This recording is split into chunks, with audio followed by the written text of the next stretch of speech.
So the Boox Palma 2 kind of fills a gap between smartphones and e-readers.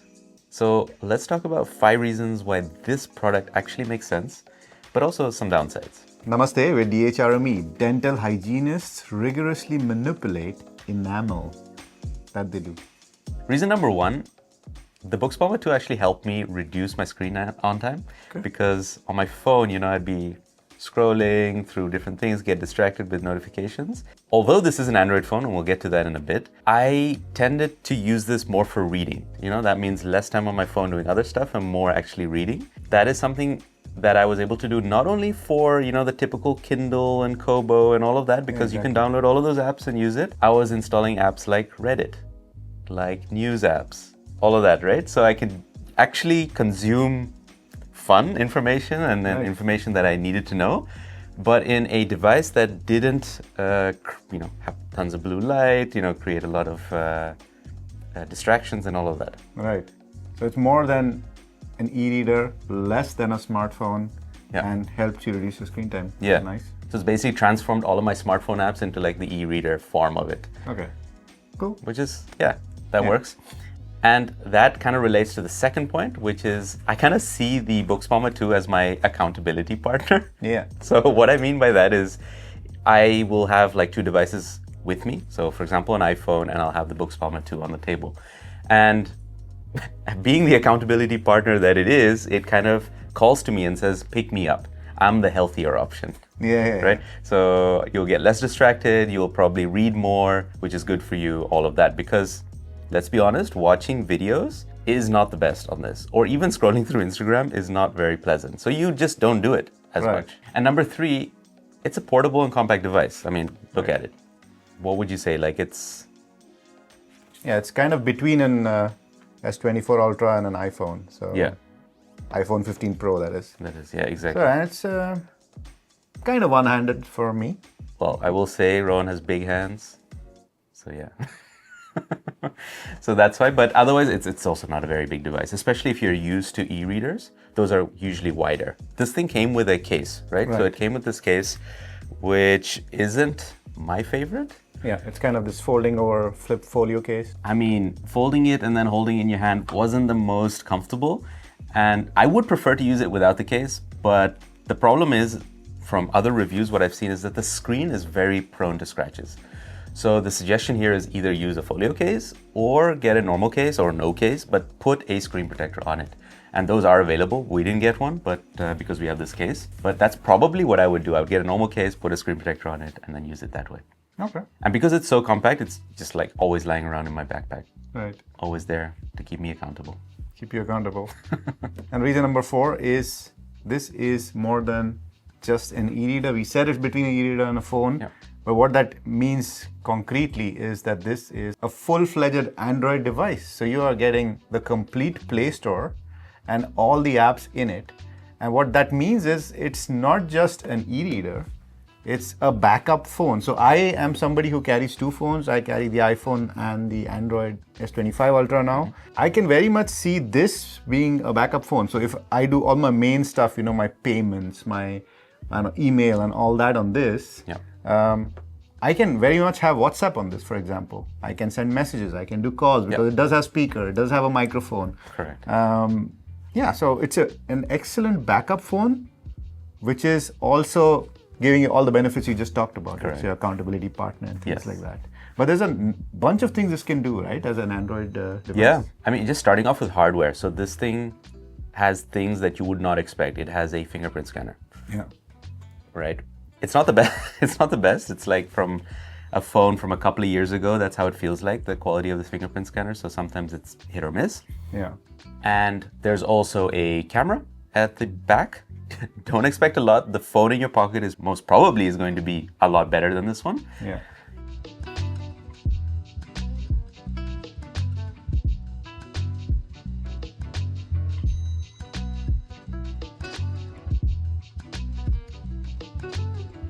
It's probably to scan QR codes and stuff like that. Exactly.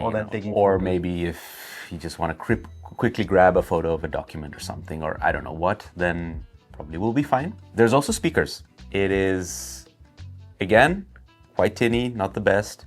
But I think what you said, made sense is it makes sense for podcasts. Like if you're just turning this on and you're like, you know what, I want to listen to podcasts, I want to put on headphones, play it, go for it. Music, wouldn't suggest it, not the best. No. For sure. Shall we play a little bit of audio?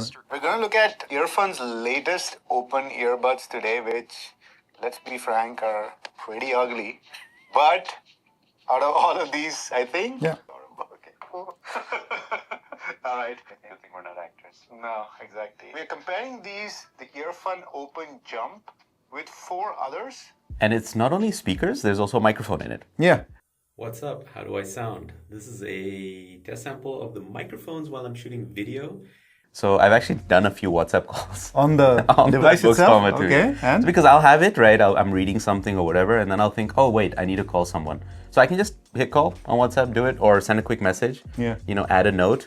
I can just do all of that from there without gravitating or grabbing my phone and then getting distracted more. Yeah, makes sense. So it keeps me still accountable because I'll go to those apps to quickly do what I need to do, but I won't get lost in them because it's just not a very appealing screen. I mean, it's e-ink. So. Yes. And like I said, even though the speakers are not great, they do support Bluetooth. So you can connect them to Bluetooth headphones and earbuds, of which we have a ton of on the channel. But that works well too, right? So if you're into reading while listening to something, works as well. Yeah. It's a pretty decent phone. But it's not. It's not as well, yeah. We'll get to that. Yeah, and just like a phone, this thing comes with, I think, the same number of buttons as an iPhone. Yeah, like this is the action button. Yeah, exactly. So it has this action button which you can configure to do different things. On the right side, indeed, you have the power button, which is also the fingerprint scanner, and then you have a volume rocker. But that volume rocker you can actually change to do different things as well. You can have it, scroll through pages. Yeah. You can have it change brightness and things like that. So yeah, it has this smart button you were talking about, right? Correct. So right now, you can also configure what the short press does, refresh the screen if you need to, double click for the AI assistant, which I never really used. There's the long press for opening up the camera if you need to. But again, all of it is configurable. Yeah, what I liked was you could also change the refresh rate, right? Yes. So this thing doesn't refresh, like you saw the video, it wasn't super smooth, but you can have different refresh rates for different apps. So YouTube can have a higher refresh rate than an e-reader. And they've actually thought about that, and I kind of... And it's easy to get to as well. Yeah. Yeah, so here you can see the options to change, right? So it's got HD, balanced, fast, ultra fast, and Regal. And so it's kind of smart. So it knows for certain apps already, without you having to configure anything, which refresh it needs. Now, that is ultra fast because it's video, so that's the best option. Now, if you go back to home and you open, for example, the browser, well, for a browser, fast is the best because, it obviously says for browsing videos. But there is a compromise though, so if you increase the refresh rate, you will have more detail loss in the, in the image. Yeah, and there's some downsides we'll talk about, but I think the most obvious use case, which I don't think we have to explain, is reading. E-paper screens, fantastic for reading, great in sunlight. And actually, I was thinking, because this has Google Maps on it, you can also use it for navigation, right? Okay, of course it doesn't have data. So you're going to have to maybe do an offline map or connect it to a hotspot.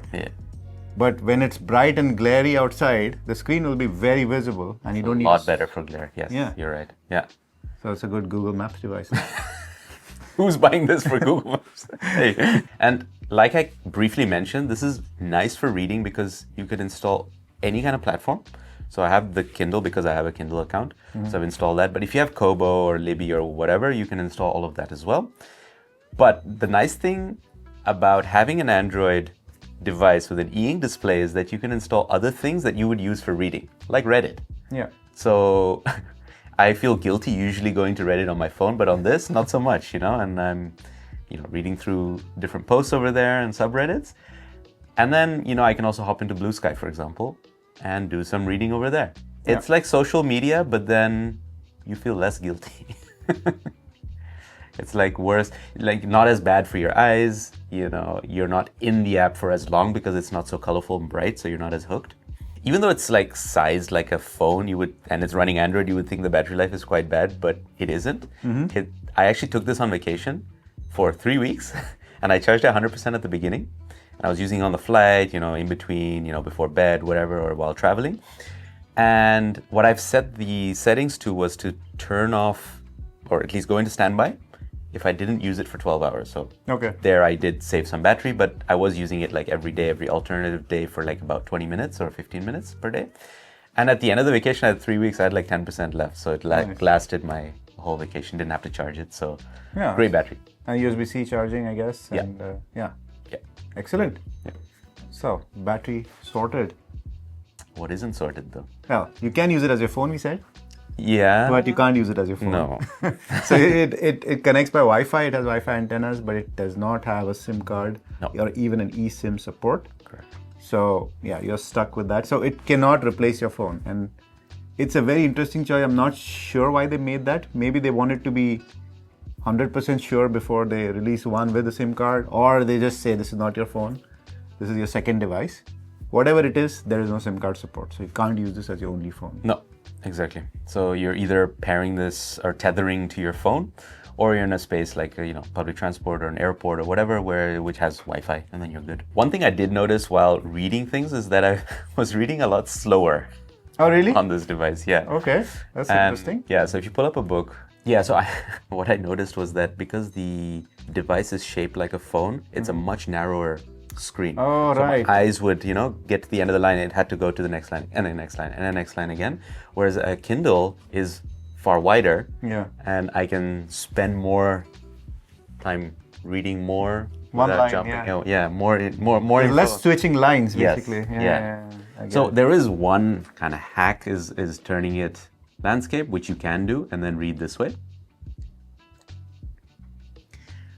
which works. But then the whole point of holding a phone, you have to hold it sideways, which I don't generally like to do unless I'm watching videos. But yeah, you want to That's kind of the selling point of the device. right. So yeah, so that's one thing that I noticed on this. And then speaking of holding it one-handed, it looks small. It is. It's compact. All of that, but it's a dense thing.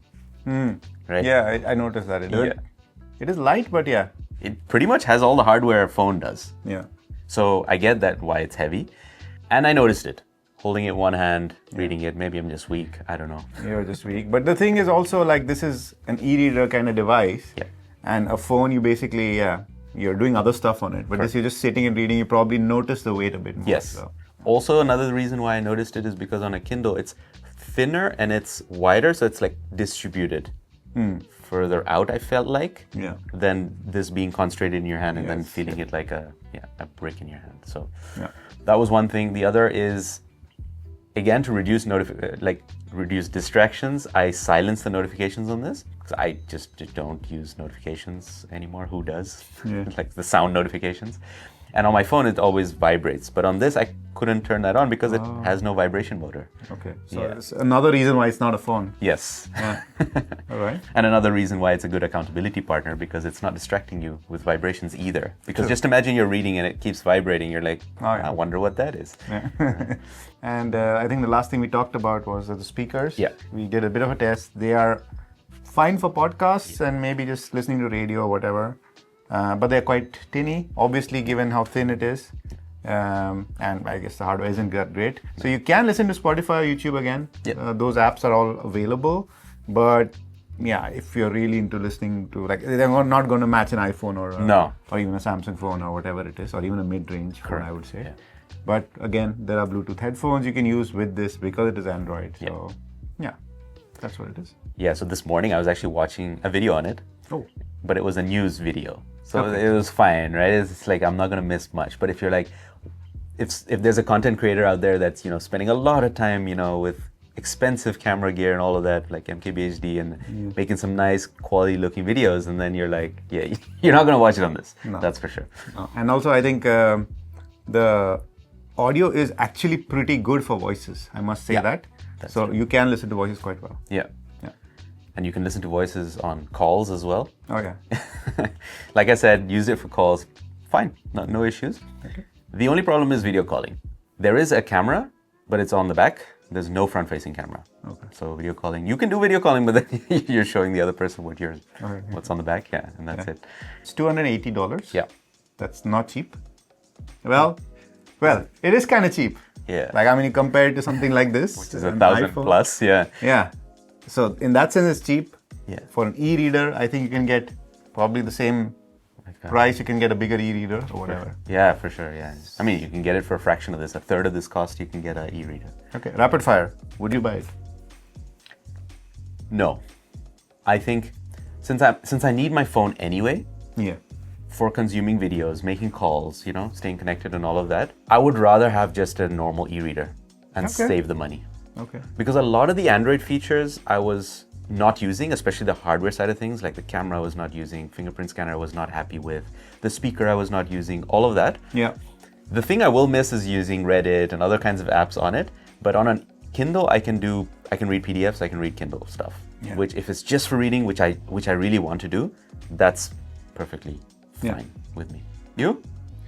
Yeah, I think it's something I would definitely consider. I'm not saying I'll 100% buy it. Yeah. Maybe I'm not the target market, but like as I said, I use 2 phones. Yeah. So This is the third one. Yeah, so if I was not testing stuff, like if I was just using this phone for my normal stuff, I would definitely have this next to my iPhone because this gives me Android, so it gives me access to a lot of Android stuff. Yeah. I realize I don't read as much. It encourages my reading habit. And I really like reading. Once I've read, I'm happy. It's like one of those things. But I never start reading. So I think this might actually encourage my reading habit. And if I was a heavy reader, and I know some of our audience likes their books and reading, and you probably have an e-reader around, I think it's not a bad replacement for that. Because you can also do a bit more.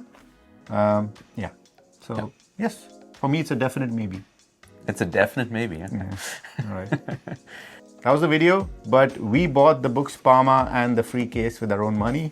So this was not sent out to us, not a sponsored review, not a sponsored video. The people who do sponsor us is people like you guys, the supporters we have on 4 different tiers, the popsicles, the icicles, and these beautiful people in the tested tier. And a very big thanks goes out to our highest tier, which is the Fuckman tier.